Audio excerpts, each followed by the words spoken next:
Baik, bismillahirrahmanirrahim. Assalamualaikum warahmatullahi wabarakatuh. Puji syukur kehadirat Allah, Tuhan semesta alam, yang masih memberikan kita nikmat sehat sehingga kita dapat masih melaksanakan pembelajaran pada hari ini dalam keadaan sehat walafiat. Salawat serta salam kita haturkan kepada junjungan kita Nabi Allah, Nabi Muhammad SAW dengan mengucapkan Allahumma sholli ala sayyidina Muhammad wa ala ali sayyidina Muhammad. Yang terhormat kepada Ibu Dr. Nur Izati SPD MSI dan Bapak Aang Yudo Prastowo MPD selaku dosen pengampu pada mata kuliah Profesi Kependidikan. Kami dari kelompok 4 dengan saya Dinda Fildawati dengan NIM 200302018 dan rekan saya Nia Kurniawati dengan NIM 200302058 dan rekan saya Sophia dengan NIM 200302063 yang akan membahas tadi kasus mengenai materi kompetensi sosial. Adapun kasus yang kami ambil yaitu kasus kedua mengenai biang keladi intoleransi di sekolah. Nah, adapun data dan faktanya yaitu yang pertama, beberapa waktu lalu kasus intoleransi terjadi di SMK Negeri 2 Padang, Sumatera Barat.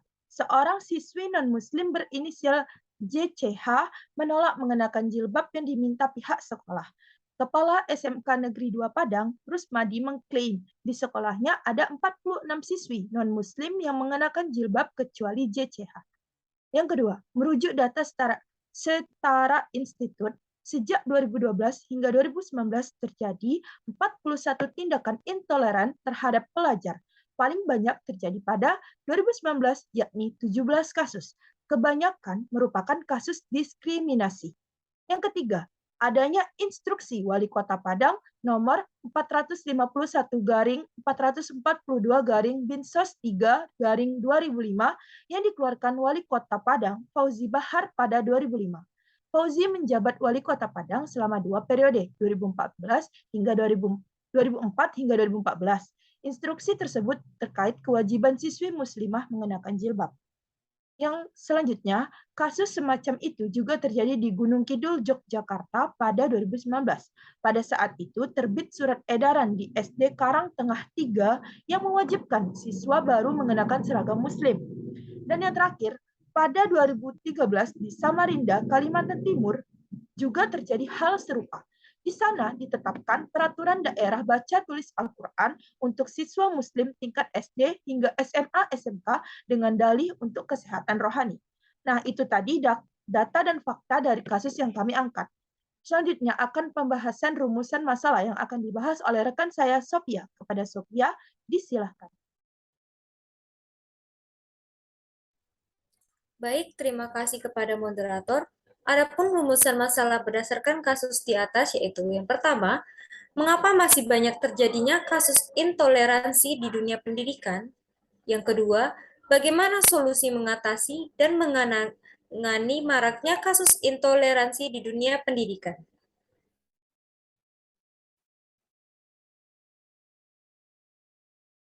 Selanjutnya, pembahasan. Intoleransi adalah isu yang serius dalam kehidupan masyarakat Indonesia. Sekolah tempat di mana seharusnya anak-anak belajar untuk menerima perbedaan identitas sebagai bagian dari kehidupan. Nyatanya belum berhasil lepas dari ancaman intoleransi. Di beberapa tempat terdapat yang bermuatan intoleransi dan melahirkan diskriminasi. Aturan itu sengaja dibuat untuk menyudutkan siswa yang berlatar belakang berbeda. Diskriminasi itu kadang sering terjadi secara halus, sehingga orang berada dalam situasi terintimidasi secara psikologis. Kurangnya kapasitas pendidikan dalam mengenal tata kelola keberagaman di sekolah merupakan eksis di institusi pendidikan.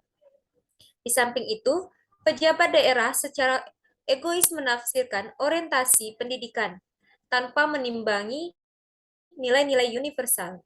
Hal itu menyebabkan terjadinya pemaksaan yang menjurus ke tindakan diskriminatif. Banyak daerah yang menjadikan kearifan lokal sebagai alasan pembuatan aturan yang intoleran. Akibatnya, aturan yang dibuat di kalangan mayoritas. Baiklah, demikian penjelasan dari saya. Selanjutnya saya serahkan kepada moderator. Baik, terima kasih kepada Sophia yang sudah membahas. Selanjutnya kita masuk ke pembahasan mengenai solusi dari studi kasus yang kita angkat, yang akan dibahas oleh rekan saya Nia Kurniawati. Kepada Nia, disilahkan. Baik, terima kasih moderator. Nah, selanjutnya solusi yang merupakan penjabaran terhadap jawaban dari rumusan masalah kita sebelumnya, yakni bagaimana sih solusi mengatasi dan menangani maraknya kasus intoleransi di dunia pendidikan. Nah, adapun rangkuman solusinya yang pertama, menurut Alam Syah, seorang peneliti senior di The Wahid Foundation, permasalahan intoleransi di sekolah perlu ditangani dengan pendampingan pada pemberian sanksi. Alam Syah berpendapat, memberikan pendampingan kepada kepala sekolah dan pemerintah daerah agar bersikap toleran lebih solutif ketimbang menjatuhkan sanksi. Kemudian yang kedua, pengamat pendidikan dari Komnas Pendidikan, Andreas, memandang pemerintah pusat perlu tegas dengan segala aturan pendidikan di daerah yang menyimpang dari undang-undang sistem intoleransi. Menurutnya, peraturan itu harus linier atau sesuai dengan undang-undang di atasnya. Kalau tidak linier, itu bukti adanya penyimpangan dan harus segera ada sebuah tindakan atau teguran keras. Ketiga, karena domain pelaksanaan ada di tangan pemerintah daerah, sehingga perlunya komitmen pemerintah daerah dalam menerapkan nilai-nilai.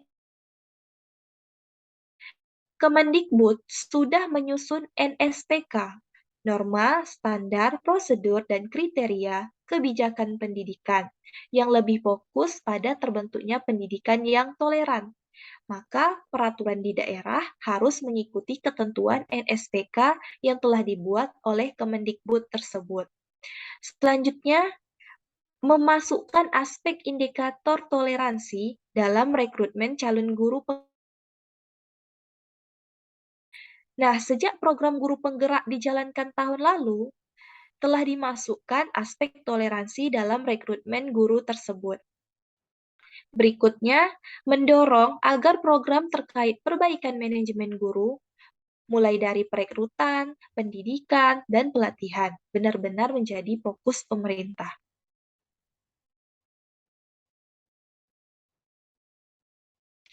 Selanjutnya,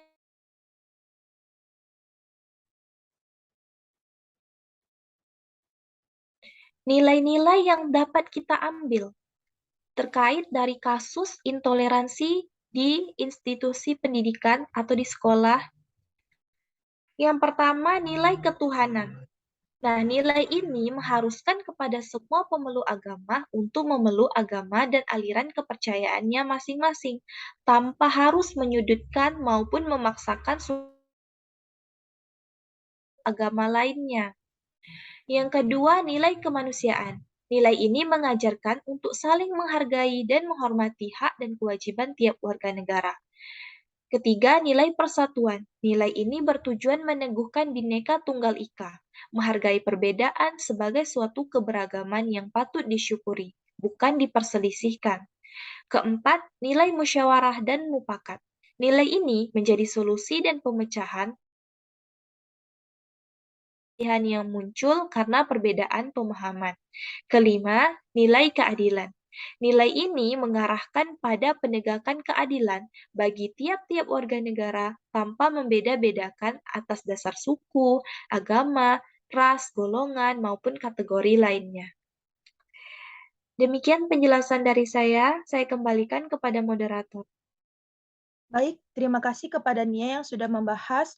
Selanjutnya, kita akan menarik kesimpulan dari studi kasus yang kelompok kami bahas, yaitu intoleransi adalah isu yang serius dalam kehidupan masyarakat Indonesia.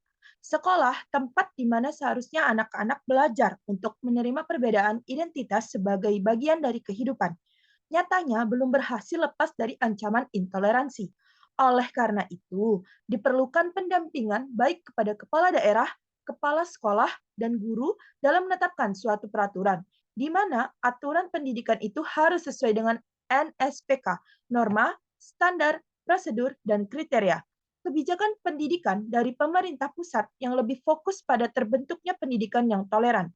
Perlu juga memasukkan aspek indikator toleransi dalam rekrutmen calon guru penggerak dan calon kepala sekolah sebagai salah satu syarat dan kompetensi sosial yang harus dimiliki oleh tenaga pendidik dan kependidikan. Nah, itu tadi pembahasan mengenai studi kasus dari kelompok kami. Terima kasih atas segala perhatian dan mohon maaf bila ada salah kata dan kekurangan. Kami akhiri, billahi taufiq wal hidayah. Wassalamualaikum warahmatullahi wabarakatuh.